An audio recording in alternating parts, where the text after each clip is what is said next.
Yay! Thank you guys so much Oh, for agreeing to do this. This means so much to me. So, first off, I just want to say thank you. Should we just like hop right in? Let's do it. All right. Sure. How about you guys just start by introducing yourself and your role in the band? Melinda, go first. My name is Melinda, or Mel. That's what a lot of people call me. And I'm the lead singer of All the Better. Woohoo. What? Gray. Why me? Okay. All right, fine, I'll go. Never mind. Yeah. I'm Jacob. I play guitar on occasion for All the Better. On occasion. On occasion. On occasion. What does that mean? I don't know. I'm Gray. I guess I dabble in a little bit of bass in this band. But mainly I'm just I'm used as a snare drum for Cole. It's just me as his- Yeah. Yeah. Wait. So true. Can you guys hear now me? you go. Yeah, we can hear you, Cole. Okay. I'm Cole. I play the drums. All right, perfect. So, Wow. I think Wow. what I Man first of want to few know. words. How did you guys all meet, and what made you guys want to make music together?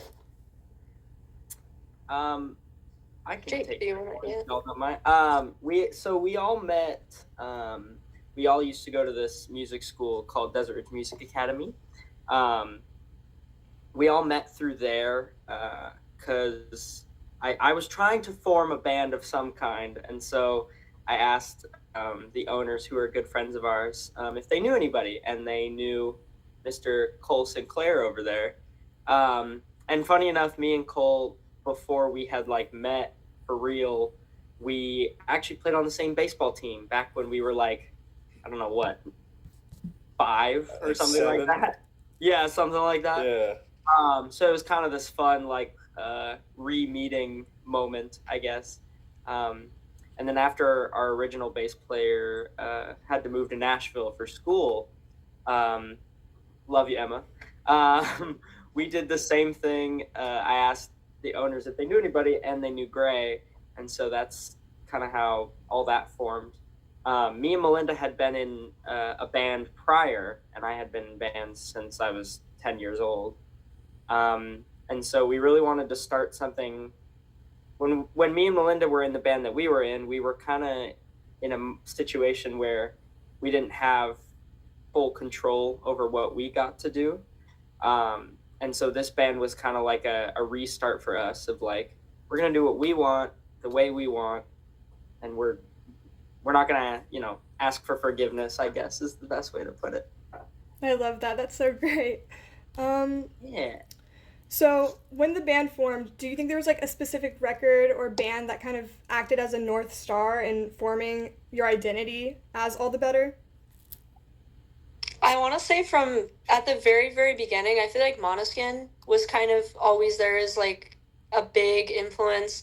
I think it's hard to say because we all have our own specific influences for what we like to do, and I think that all plays into how we sound as a band. But when we formed the band that was on most of our minds, because we were a 4-piece, and because of the band dynamic, at the time, our very first bassist was a female bassist, and we had like a female singer, and we had like a very like Måneskin dynamic with like our sound and our setup and our style and our outfits. So I think like they were probably the North Star of forming the band. And then as we got older, we've been in this band. It's our childhood band, so our taste developed as we aged, and now we're all adults officially. Happy birthday, Gray!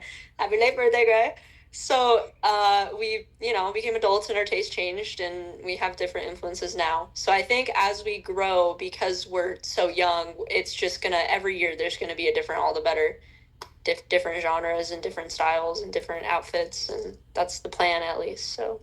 I will say, I would like to add, I think when we first formed this band, something that was really funny was we picked 3 covers. We were like, because at the time it was just me, Melinda, and Cole, and we were like, pick 3 songs that, you would want to cover. And I just think the songs we picked were such a, like, funny, here's what to come type thing. Cole Cole picked Voices by Voices. and White.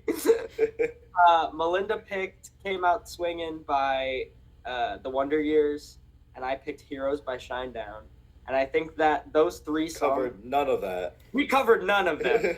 But I think it's really funny thinking back on it because I think like those three songs were such an idea of like you're in a band with people from so many different backgrounds of music tastes.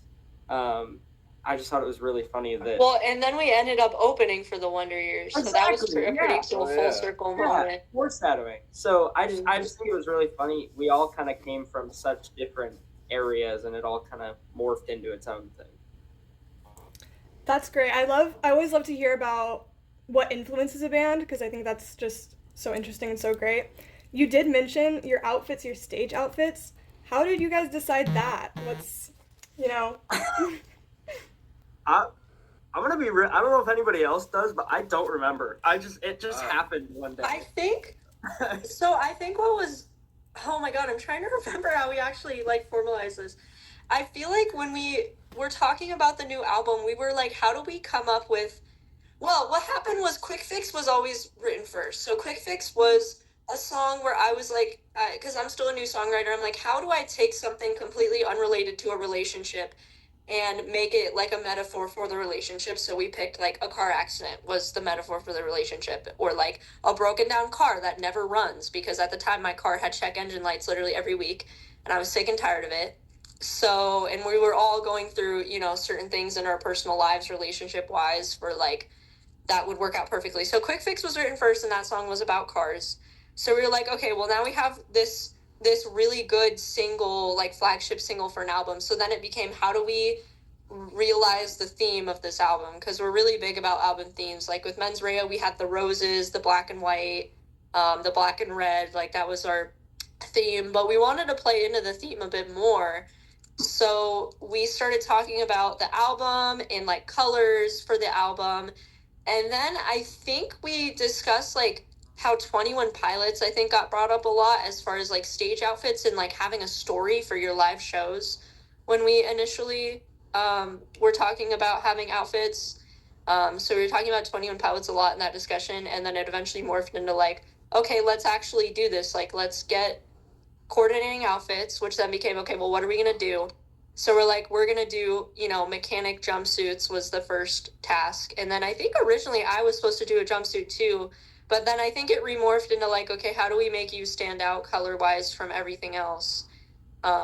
So yeah, it was, I don't even know. Like it was a culmination of a ton of things over a long period of time. It wasn't just one day we were like, oh yeah, we should have coordinating outfits. I think it just inevitably rose to that point, and I think moving forward, because everybody likes that so much and also makes it so much easier to get ready for a show, that I think we're going to adopt that for future albums. So there might be a new fun premise for our next album.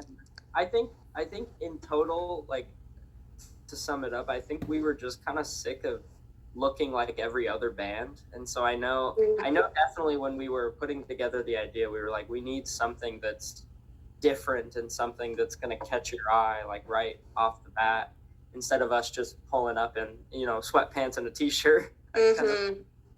But yeah, I love that. I wish more bands kind of did something unique like that because it really does make you guys stand out, and it makes, I feel like I kind of started looking into your live stuff when you kind of brought in the outfits and stuff, so definitely very intriguing. At first, it was really embarrassing, I will say, because no other local bands do that shit here. So it was really embarrassing, especially I was not used at that point to performing in like a really tight like bodysuit, which is kind of semi-revealing. So I was like freaking out the first show. I was so embarrassed, but it's like it's hard to make that jump, and I totally understand why other bands don't do it because of that, because it is embarrassing. But at some point, we were like, we're already embarrassing, so let's just full send all the way. I think Arizona right now has so many great bands coming out. Obviously, you guys, My Upside Down, Pinup, like Diva Bleach came out of Arizona. So, like, what do you think makes the Arizona scene so special? Like, I feel like it's very, like, tight-knit there. I'm trying to Who wants to take this? I can take it. Yeah. I have something. Well, okay, I'll do really quick, and then I'll let you do it because you know how to talk. I will say the one thing about local Arizona bands is they are every pretty much every single one of them are full of just such good people. Like, I mean, you mentioned like Pin Up in My Upside Down, which like maybe we're a little biased because those are our best friends, but like those people are some of the coolest, most kind, most amazing people I think any of us have ever met.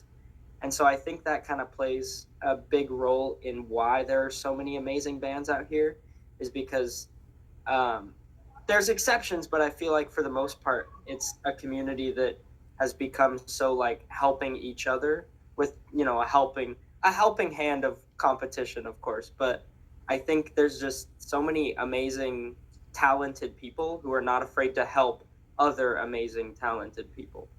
Is I guess what I'm trying to say. I think it's because it's 120 degrees here and nobody wants to go outside, so we had to come up with other shit to do. That's why I think there's so many good bands here. What else are you supposed to do? It's so damn hot outside. Nobody's gonna go outside and do sports in 120-degree weather. No, but for real, like I personally think it's because Arizona in general has such a culmination of people from different cultures. We have a lot of like different ethnicities here. Like we're kind of a melting pot here in Arizona of different types of people. So I think that that's what makes the Arizona scene so special. It's a culmination of so many different cultures and ethnicities and genres and people. And I mean, Phoenix is becoming one of the largest cities in the US. So I think it makes sense that there's just so much music here because of that. Also, a lot of venues here. Again, it's so hot outside. So there's so many indoor music venues here. I don't know, like that kind of is what it is. And there was so much land here for people to build venues. There's so many venues here. There's a lot more venues here than I think. Like I went to Boston for Berkeley, and somehow there's more of a venue scene here than there is in Boston, where the music school of all time is. So it's kind of crazy. It's really interesting too, because I feel like almost we were talking about this just the other day, but it's weird because it's almost our national scene of like national bands that come through town is worse than our local scene. Like we were playing Worst turnout wise, he means, right, not exactly, not like skill we were wise. right, we were playing Rebel Lounge, not this past show but the show before that, and we were talking to Rebel Lounge's production manager, and she was like, yeah, like most of our front of house engineers are requesting to do the local shows instead of the national shows. Like it just, I guess that just goes to show like we have such it. I feel like it's almost becoming easier for a local band to pack out a 300 cap venue than a national tour is. I mean, me and Melinda went and saw the summer school tour out at Van Buren. Amazing bands. They're all so good. Phenomenal show, but that venue was not as packed as like we were expecting it to be. You know what I mean? But we went and played Rebel, and that was a sold out, 300-person night. And I feel like it's the local scene almost has outgrown the national scene in a weird, strange way. Yeah, that's very interesting to know because I mean, your guys' shows always just look so packed, and I have like a lot of Instagram mutuals who are at your shows all the time. It's like it just seems like such a fun like community to be a part of. So I was like, Yeah, I yeah, think Yeah, I think too, it's also a situation of a lot of the bands out here, thankfully, create a community of fans where it's just basically your friends.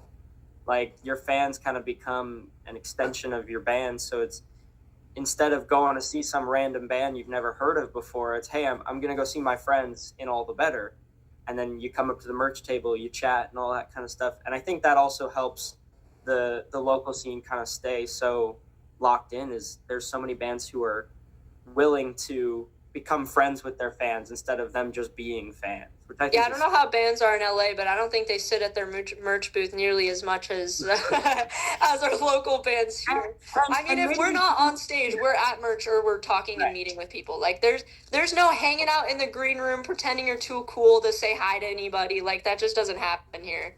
And I think the really cool part is I know for a fact we are not the only band that does that, which Mm. is very comforting to hear. You know what I mean? Okay, so this one is just a really fun one. Do you guys remember the first concert you ever went to? Oh, Yeah. What was it? We'll go all around. Hey, Gray, you Whoever go first. Oh, okay. Way to pick me out. You haven't said much, so you're getting picked on. Bro, I remember that day like the back of my hand. I was at school and I went home early because I was getting picked on. It was it was a whole thing and I was just crying the whole day, and then my favorite artist, Cape Town, was in town, and I've never been to a concert before, but I've been listening to his music since like elementary school. And my mom was like, "Guess what? Got you tickets to it." And it was at the Marquee Theater. And I went there, I saw him. I didn't go with anyone, it was just me. And I remember everyone was so nice there. And then, like a year later, we played the Marquee, and it was awesome. It was a really fun I can't time. believe Cape Town was still at the Marquee like 3 years ago. That's crazy. Yeah. Cole, who'd you see? my first like original band that wasn't a cover band or concert was Cannibal Corpse. Oh, wow. And it was pretty awesome. It was for my friend. It was for my friend Finn. It was his birthday, and we both just got into Cannibal Corpse, and so we're like, let's go. And I remember I get there and like Shadow of Intense playing, and it's like the most loud thing I've ever heard. And like I don't know, I look. This is at the Van Buren. I look forward like towards the stage, and there's like I see more feet in the air than like hands, like just people crowd surfing. There's a mosh pit. It was awesome. Hell yeah. It was all downhill from there. All downhill from there. All downhill from there. I remember scrolling through, just quick side note, scrolling through Instagram stories, and the Nile Theater posted an Instagram story of this band that was playing, and I see this guy like jump into the crowd and stage dive, and I'm like, that kind of looks like Cole. It was literally Cole. It was actually just a video clip of Cole on the Nile Theater page stage diving, and I was like, oh my god, that's my drummers. Side note, I just thought that was funny. But Jake I remember that. or me, do you want me to go next? I can go next if you want. Go ahead. Mine's really short. Mine was Journey. I was so little that I don't really remember much about it, but that was technically my first concert. I don't even know, like, first concert I was conscious for was probably when I went to see one of Jake's first bands. I think that was like I didn't really go to concerts that much. I mean, I saw, actually that's not true. My second concert ever was Ariana Grande. What? Yeah, that was my second concert ever. That was the first concert I was conscious for, and I wore a bright pink wig to that concert. Yeah. And now look at you. You don't And even now gotta look wear at the me. wig. I don't even gotta wear the wig. Nope. He's still wearing the wig to this day. Still wearing. Yeah, this is actually a wig, even though you Never can see took my it off. receding hairline. Never took it up. My first concert was the Wiggles at Arizona Financial Theater. That was a banger concert. But my first like concert that I like, it was a thing, was I went to see Shinedown, also at Arizona Financial Theater. And it was hands down the greatest show I've ever seen. Shinedown puts on the greatest show I've ever seen ever. I have a tattoo of them for a reason. And I have since seen them every time they've come to town. So, All right, we only have one more question. So what can fans expect from the next release? Is there anything you can share without spoiling too much? Can I take this? Because I'm afraid that you guys are gonna spoil something that's not meant to be said. there's so much I want to say that I'm not allowed to say. But yeah. Okay. What fans can expect from the next release? Okay, I think I'm trying to think of one word that encapsulates this next release. I want to use the word fun. Yeah, I want to just use the word fun because that Mens Rea was much darker. I think this coming release is definitely going to be more fun, but I also think that there is some stuff even future past that that's going to bring us back more into the heavier side of things. So I'd say, like, for fans to expect more storytelling, more theming, and a mix of fun pop stuff and also a lot of heavier sad stuff mixed into it. So I think it's going to be a pretty big mix of of things for them to enjoy and sync on. So I think this upcoming project, definitely the word I would use is fun. The project after that, though, I think is going to be a little darker. So I'm so excited for the project after. I know, me too. our brains are already in the next step. I was sick and I had strep throat, so the album has taken a little bit longer than we predicted. It's funny. I'm not gonna give away too much, but it's funny because we've worked ourselves into a fun a rut, I guess you could say, because Quick Fix is not done yet, but it's been written and ready to go for the last 2 years? 2 years. Yeah. Mhm. Like that. I mean, and we had that whole YouTube video where it all explained everything. But we're at a point right now where we're so excited to release what's about to be finished. But at the same time, we're all like the newer stuff we're making and that we're, getting together is so freaking sick, dude. I cannot wait to be able to release that. It's really hard because we're so, I want to say not inexperienced, but because we're so young and we're still such a new band, like we're evolving so much and getting better so quickly that like we're almost outgrowing the songs the second we record them because we are improving so fast because we're practicing all the time. And when you're all the way down here, you go up a lot quicker than people who are already like really freaking good at this. So I feel like we're just evolving out of our songs as we record them. But I think it's okay because I think everyone is going to be a year behind of what All the Better actually is, which is kind of interesting. I think that's kind of neat. Like they will be listening to songs that like 17-year-old Melinda wrote, not like 20-year-old Melinda. And then like maybe next year we're gonna get songs that all the Better wrote when they were 20 when we're actually like 22. So I don't know. Great. I think Nice plug. the best way to say it is Quick Fix is gonna be good, but buckle up for what's coming After that. All right. Yes. I can't wait. Thank you Heck guys yeah. so much for doing this. It was really great talking to you guys. Try I hope to you stay guys- focused challenge. I hope you guys have a What? great rest of your day, and Dude. I can't wait for what's next. Thank you, Awesome. Brooklyn. Yes. Thank you. See you later.